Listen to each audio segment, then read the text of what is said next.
Cina melihat salah satu gurun paling ganas di bumi dan memutuskan untuk membangun jalur kereta api langsung menembusnya. Bukan jalur pendek, bukan jalur uji coba kecil. Sebuah jaringan kereta api besar yang membentang sepanjang 2.700 km yang melingkari dan membelah gurun Taklamakan. Hamparan pasir yang selalu berubah begitu luas, sehingga selama berabad-abad orang menyebutnya tempat di mana Anda masuk tetapi tidak pernah keluar. Para insinyur dari seluruh dunia mengatakan Anda tidak dapat menancapkan rel baja di atas pasir yang bergerak setiap hari. Cina tetap melakukannya. Proyek ini menelan biaya lebih dari 3,5 miliar dolar, memakan waktu lebih dari 1 dekade, dan melibatkan 12.000 pekerja yang berjuang melawan badai pasir, panas yang brutal, dan tanah yang tidak menawarkan apapun yang kokoh untuk dibangun. Hasilnya adalah jalur kereta api gurun terpanjang yang pernah dibangun. Yang membuat jalur kereta api ini benar-benar luar biasa bukanlah hanya ukurannya atau biayanya, tetapi trik-trik teknik yang memungkinkan pembangunannya. Trik-trik yang terdengar terlalu pintar untuk menjadi kenyataan. Dari mengubah pasir lepas menjadi tanah padat hanya dengan air, hingga menanam hutan yang terdiri dari 11.000 pilar beton di tengah antah berantah. Setiap langkah adalah pertempuran melawan alam. Dan alasan mengapa Tiongkok sangat menginginkan jalur kereta api ini, tidak ada hubungannya dengan memindahkan orang. Ada sesuatu yang terkubur di bawah semua pasir itu. Sesuatu yang bernilai miliaran, dan untuk mencapainya membutuhkan prestasi teknik yang tidak pernah terpikirkan sebelumnya. Sebuah jalur kereta api yang membelah gurun menjadi dua. Jalur lingkar gurun Taklamakan adalah jalur kereta api sepanjang 2.685 km yang membelah salah satu gurun terkeras di planet ini.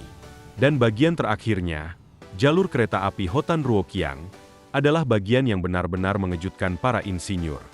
Jalur sepanjang 890 km ini selesai pada Juni 2022, dan melakukan sesuatu yang belum pernah dilakukan oleh jalur kereta api gurun lainnya. Lebih dari 65% jalur ini tidak menyentuh tanah. Sebaliknya, jalur ini berjalan di atas jembatan layang yang ditopang oleh 11.000 pilar beton yang menjulang antara 16 dan 50 kaki di atas pasir. Itu adalah jalur kereta api sepanjang 310 mil yang melayang di udara di atas gurun yang mengubur segalanya. Alasannya sederhana dan brilian. Jika Anda meletakkan rel di tanah di gurun, angin akan menutupinya dengan pasir dalam beberapa hari.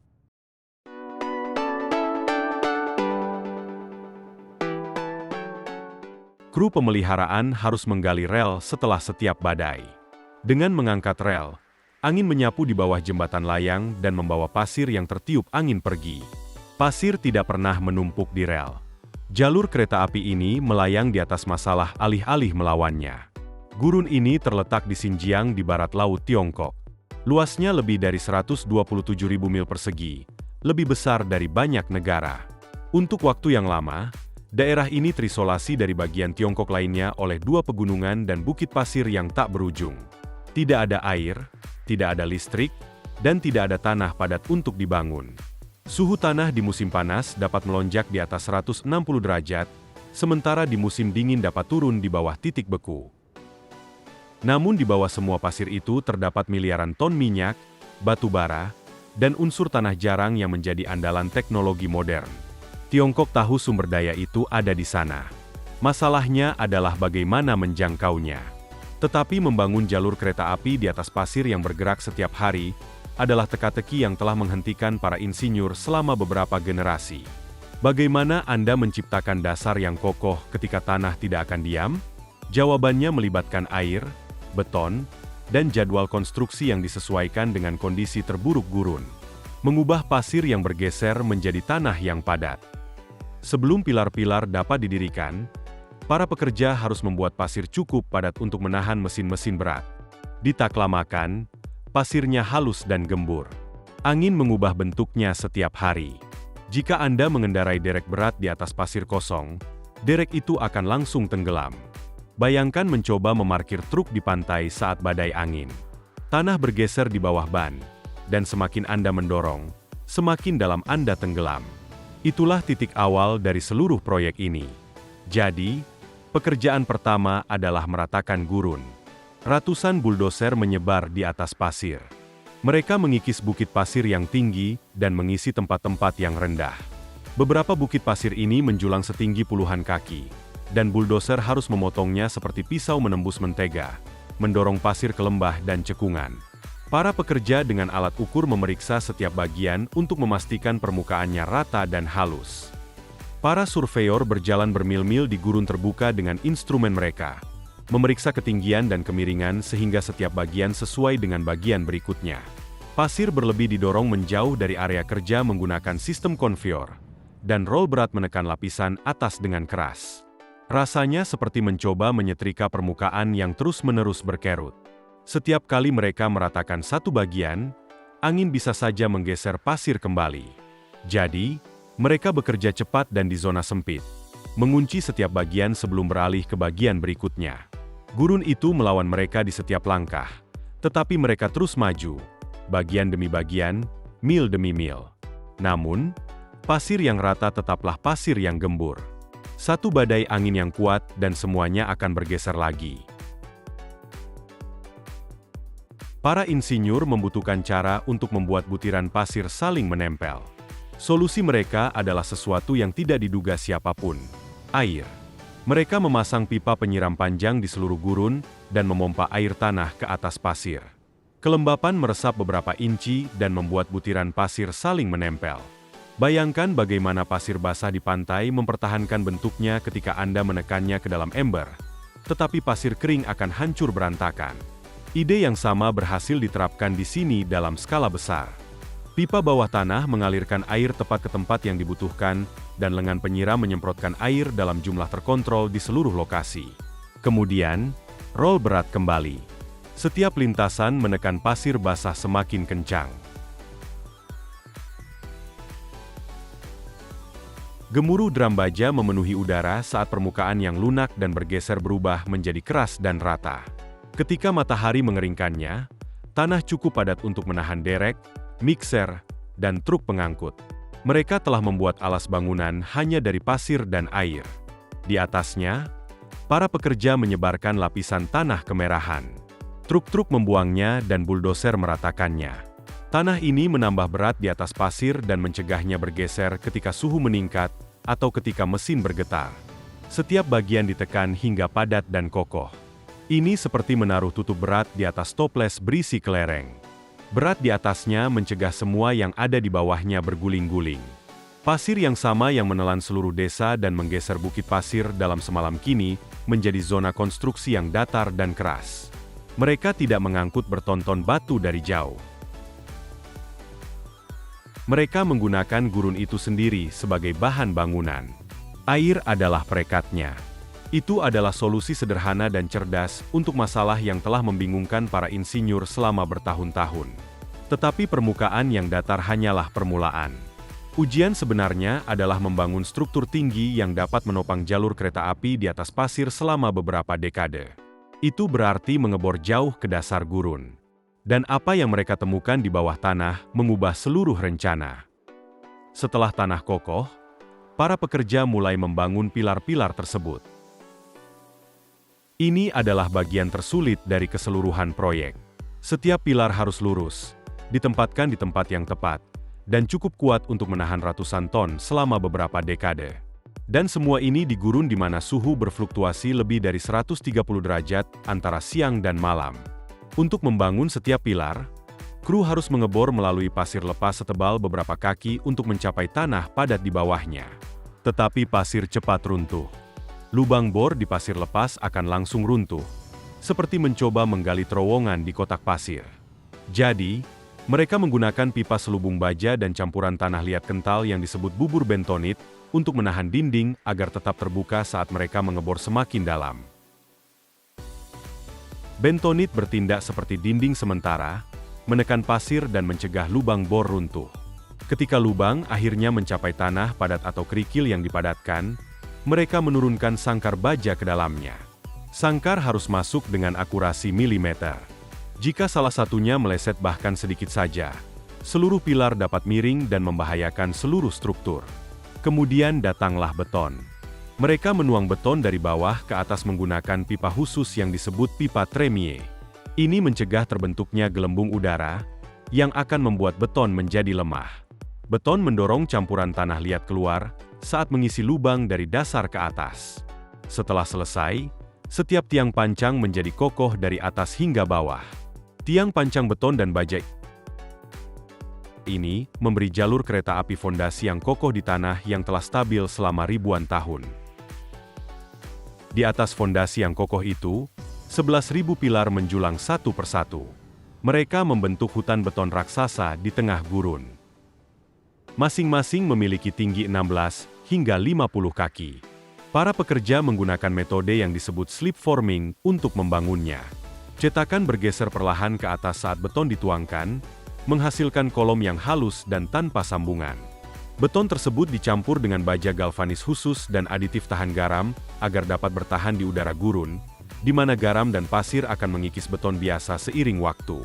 Tanpa perlindungan tambahan ini, pilar-pilar tersebut akan mulai runtuh dalam beberapa tahun. Udara gurun bersifat korosif dengan cara yang jarang dipikirkan orang. Kombinasi panas ekstrim, pasir yang berhembus, dan garam di dalam tanah menciptakan serangan perlahan pada struktur apapun yang dibiarkan terbuka. Jarak antar pilar sengaja dibuat pendek.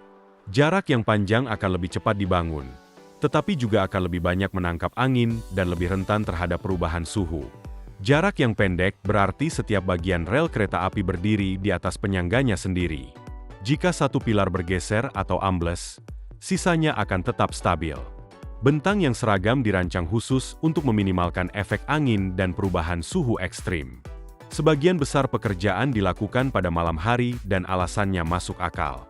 Pada siang hari, panasnya sangat menyengat sehingga beton mengeras terlalu cepat dan retak. Angin juga bertiup paling kencang pada siang hari, menimbulkan badai pasir yang membuat jarak pandang menjadi terbatas. Para pekerja akan buta dan terkena semburan pasir yang menyengat. Pada malam hari, udara menjadi tenang, suhu turun, dan para pekerja dapat melakukan pekerjaan dengan hati-hati dan tepat. Jadi, gurun yang mustahil untuk dikerjakan pada siang hari menjadi zona konstruksi setelah gelap, diterangi oleh lampu sorot di bawah bintang-bintang. Bayangkan bekerja pada sebuah struktur di mana margin kesalahan hanya selebar koin. Dalam kegelapan, di tengah gurun, dengan angin yang masih bertiup bahkan di malam hari. Itulah realitas sehari-hari bagi para kru ini. Saat matahari terbenam di balik pegunungan Kunlun, deretan pilar membentang hingga cakrawala seperti kerangka raksasa. Namun, pilar saja bukanlah sebuah jalur kereta api. Pekerjaan selanjutnya adalah memasang balok-balok raksasa yang akan menghubungkan pilar-pilar tersebut, dan itu berarti mengangkat beberapa benda terberat yang pernah dipindahkan di gurun. Dengan 11.000 pilar berdiri di atas pasir, langkah selanjutnya adalah memasang balok kotak di atasnya. Ini adalah balok beton besar yang membentuk dek jembatan tempat rel kereta api akan dipasang. Setiap balok memiliki panjang lebih dari 100 kaki dan berat beberapa ratus ton. Mengangkat sesuatu yang seberat itu di tengah gurun tanpa jalan dan tanpa listrik adalah tugas yang sangat besar. Balok-balok tersebut dibuat di area persiapan dan dipindahkan ke lokasi menggunakan gerbong kereta api khusus. Memindahkan potongan-potongan besar ini ke tempat yang tepat merupakan teka-teki logistik tersendiri. Gurun tersebut tidak memiliki jalan yang ada, sehingga tim konstruksi harus membangun jalur sementara hanya untuk memindahkan material. Setiap balok harus menempuh jarak bermil-mil melintasi pasir yang tidak stabil, sebelum mencapai pilar tempat ia akan menghabiskan sisa hidupnya. Ketika sebuah balok baja tiba, balok tersebut diangkat ke tempatnya oleh derek peraya berat atau gantri yang dapat meluncurkan diri sendiri. Gantri ini adalah mesin yang luar biasa. Mereka merayap maju di atas pilar, mencengkeram balok baja dari belakang, dan menurunkannya bentang demi bentang. Bayangkan seekor ulat yang perlahan merayap melintasi gurun dan meninggalkan jembatan yang sudah jadi di belakangnya. Setiap mesin ini dapat menempatkan beberapa balok baja dalam satu shift, perlahan-lahan menempuh jarak melintasi pasir. Gantri akan menjepit balok baja, mengangkatnya dari kereta pengangkut, mengayunkannya ke depan, dan menurunkannya ke kepala pilar dengan kontrol yang luar biasa. Setiap balok baja harus disejajarkan dengan alat laser. Margin kesalahan hanya beberapa milimeter. Dalam konstruksi bangunan biasa, beberapa milimeter mungkin tidak menjadi masalah. Namun di jalur kereta api tempat kereta melaju kencang, bahkan guncangan kecil pun menyebabkan getaran, keausan yang tidak merata, dan kerusakan seiring waktu. Setiap balok harus terpasang rata sempurna di atas pilarnya dengan berat yang tersebar merata di setiap titik yang bersentuhan. Para pekerja memeriksa dan memeriksa ulang setiap balok sebelum menguncinya. Sistem penyelarasan laser memastikan setiap sinar berada tepat di tempat yang dibutuhkan dengan presisi yang sulit dicapai bahkan di pabrik. Setelah balok terkunci, kru menuangkan pelat dek jembatan atau memasang panel beton pracetak di atasnya untuk membuat permukaan yang halus. Setiap celah di antara pilar dibiarkan terbuka, agar angin dapat berhembus di bawahnya. Inilah pilihan yang membuat seluruh proyek berhasil. Di jalur kereta api gurun yang lebih tua yang dibangun di permukaan tanah, pasir menutupi rel berulang kali. Kru menghabiskan banyak waktu dan uang untuk menggali rel setelah setiap badai. Beberapa jalur kereta api di daerah gurun harus ditutup selama berhari-hari, hanya untuk membersihkan pasir. Dengan mengangkat semuanya dan membiarkan angin lewat di bawahnya, jalur kereta api tak lamakan memperbaiki masalah ini untuk selamanya. Pasir yang seharusnya menutupi rel hanya tertiup di bawahnya dan melewatinya. Bentangan terbuka tersebut berfungsi seperti jendela bagi angin, membiarkan alam melakukan pekerjaan menjaga jalur kereta tetap bersih. Dari udara, jembatan layang yang sudah jadi tampak seperti garis perak yang melayang di atas lautan emas. Pemandangan ini mengejutkan banyak orang, dan menunjukkan cara baru untuk membangun di gurun. Desain ini mengubah senjata terbesar gurun, pasir yang berhembus, menjadi sesuatu yang tidak berbahaya. Angin yang dulunya mengubur segalanya kini melewati bawah rel dengan aman. Tetapi dek jembatan belum menjadi jalur kereta api. Rel masih harus dipasang di atasnya, dan memasang rel di gurun membawa masalah baru. Baja harus tahan terhadap perubahan suhu yang akan membuat rel biasa bengkok dan patah. Pengikat harus menahan rel dengan kuat, tetapi tetap memungkinkan rel memuai dan menyusut seiring perubahan suhu. Dan seluruh jalur harus disejajarkan dengan sangat sempurna, sehingga kereta akan meluncur dengan kecepatan tinggi. Rel baja yang bertahan di gurun. Setelah jembatan layang selesai, para pekerja mulai memasang potongan rel. Pertama-tama datang bantalan rel, blok beton yang diletakkan di dek jembatan dan menahan rel baja di tempatnya. Mereka menyebarkan beban kereta api ke seluruh struktur dan menjaga jarak antar rel tetap tepat. Setiap bantalan rel harus diposisikan dengan jarak yang tepat agar rel terpasang dengan sempurna. Para pekerja menyusun setiap bantalan rel dengan alat ukur untuk memastikan jaraknya tepat. Kemudian mereka menggunakan rangka pengangkat untuk menurunkan rel baja di atasnya. Setiap rel memiliki panjang lebih dari 260 kaki. Derek mengangkatnya ke tempatnya dan para pekerja menyusunnya di sepanjang bagian tengah. Mereka memeriksa setiap sambungan dan celah untuk memberi ruang bagi baja untuk memuai ketika panas.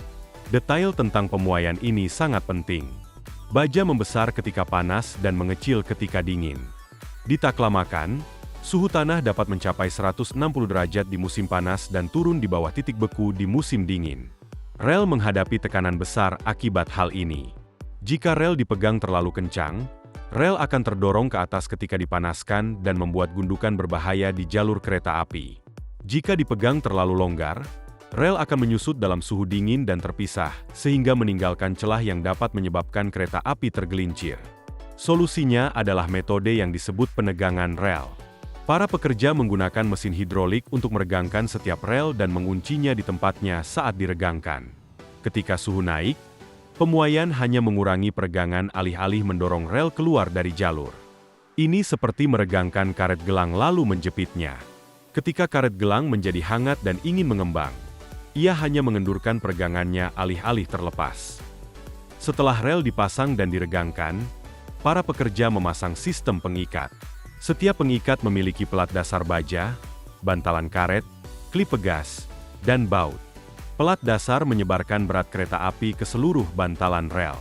Bantalan karet mengurangi guncangan dan kebisingan. Klip pegas menahan rel dengan kuat terhadap pelat, tetapi tetap memungkinkannya bergerak sedikit untuk perubahan suhu. Para pekerja menggunakan kunci torsi pada setiap baut untuk mendapatkan kekencangan yang tepat, sehingga setiap sambungan ditekan dengan gaya yang sama. Ini adalah pekerjaan yang lambat dan hati-hati, tetapi kesalahan pada satu pengikat saja dapat menyebabkan masalah di kemudian hari. Butuh 11 bulan kerja terus-menerus untuk memasang seluruh rel di gurun. Ketika bentang terakhir selesai, seluruh jalur menjalani pengujian selama 6 bulan. Kereta teknik bolak-balik, dengan berat ribuan ton, untuk memeriksa penurunan, guncangan, suhu rel, dan goyangan angin. Hasilnya luar biasa. Bahkan setelah ratusan kali uji coba, jalur rel hanya melenceng beberapa milimeter. Dan karena desain yang ditinggikan dan angin yang bertiup di bawahnya, tidak ada pasir yang menumpuk di rel sama sekali. Desain tersebut bekerja persis seperti yang diharapkan para insinyur.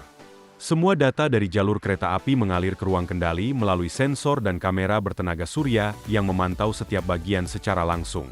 Jika pilar bergeser, jika rel terlalu panas, jika kecepatan angin menjadi berbahaya, sistem akan segera mendeteksinya.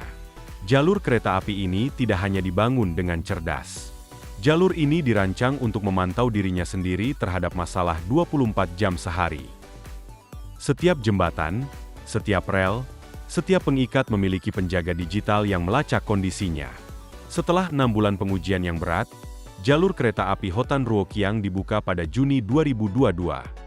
Jalur ini menyelesaikan jalur melingkar sepanjang 1.285 mil di sekitar Gurun Taklamakan. Jalur kereta api yang telah selesai ini lebih dari sekadar menghubungkan kota-kota oasis terpencil. Jalur ini membuka pintu bagi miliaran ton sumber daya di bawah pasir. Sumber daya yang dibutuhkan oleh teknologi dan industri modern. Bagikan pendapat Anda di kolom komentar di bawah ini. Jangan lupa untuk like, subscribe dan aktifkan notifikasi pada video ini, agar tetap mendapatkan informasi tentang perkembangan terbaru dalam perubahan tatanan dunia yang sedang berlangsung. Terima kasih telah menonton dan sampai jumpa di video berikutnya.